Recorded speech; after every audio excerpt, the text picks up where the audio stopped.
नमस्कार, न्यूज 69 में आपका स्वागत है। मैं हूं आपके साथ अंकिता। चलिए बढ़ते हैं मुख्य खबर की ओर। संयुक्त पिछड़ा वर्ग मोर्चा ने 22 जून को कथावाचक मणि मुकुट यादव के साथ हुई मारपीट और मुंडन कर नाक रगड़वाए जाने के मामले को लेकर घंटाघर में एसडीएम को राष्ट्रपति के नाम ज्ञापन सौंपते हुए तथाकथित लोगों के विरुद्ध सख्त कार्रवाई कर देशद्रोह का मामला कायम किए जाने की मांग की। जहां संयुक्त मोर्चा के नेता शिव यादव ने कहा कि जिस प्रकार से इटावा में तथाकथित धर्म के ठेकेदारों ने कथावाचक मणि मुकुट यादव को अपमानित किया, उससे पूरा देश आहत हुआ है। संयुक्त पिछड़ा वर्ग मोर्चा मांग करती है कि ऐसे लोगों के विरुद्ध सख्त से सख्त कार्रवाई की जाए। इटावा की जो घटना है जिसमें भागवत कथा बांचने का कुछ लोग निर्णय कर रहे हैं कि कौन कथा बांच सकता है, कौन कथा नहीं बांच सकता, सनातन का हवाला दे रहे हैं। हम मांग करते हैं पहले इंसान को इंसान तो समझो, मानव मानव एक समान। आपको हिंदू है, कोई मुसलमान है, कोई जैन है, कोई सिख है, अरे इंसान बनो भाई।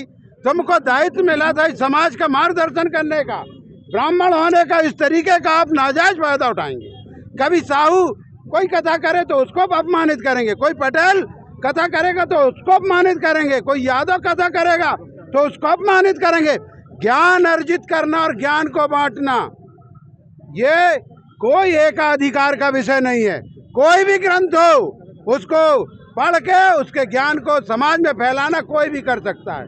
और देश में संविधान का राज है और संविधान से बड़ी कोई पुस्तक नहीं है। आपने अपमान जो किया है जाति के नाम पे, आप जो जाति के नाम पे बांटने का काम किया है और मूत्र से मुंडन करने का काम किया है, इसकी जितनी निंदा की जाए उतना कम है। इंसान को इंसान तो समझो। आप तो जानवरों से भी गया भी तक काम कर रहे हैं। आज संयुक्त पिछड़ा वर्ग मोर्चा जबलपुर इस मांग को लेके कि इंसान तो समझो हम लोगों को, ये पिछड़े वर्ग की हजारों जातियां हैं, उनको इंसान समझने का काम आप नहीं करोगे तो हम लोग आपका जो है धार्मिक आयोजनों में हिस्सा लेना बंद कर देंगे। पूजा पाठ में हम लोग स्वयं के पंडित बनाने का काम करेंगे और अब वेदों का और जो भी धार्मिक ग्रंथों का जिनकी रुचि जैसी है उसको अध्ययन करके समाज में बांटने का भी काम करेंगे। राम रतन यादव, संयुक्त पिछड़ा वर्ग मोर्चा जबलपुर।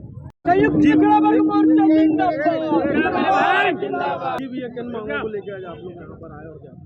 इटावा की घटना को लेकर के आज अखिल भारतवर्षीय यादव महासभा के माननीय प्रदेश अध्यक्ष भारत सिंह यादव के नेतृत्व में और संयुक्त मोर्चा पिछड़ा वर्ग मोर्चा के संयुक्त नेतृत्व में आज हमने प्रधानमंत्री के नाम पे जो है एक ज्ञापन पत्र सौंपा है माननीय कलेक्टर महोदय के लिए।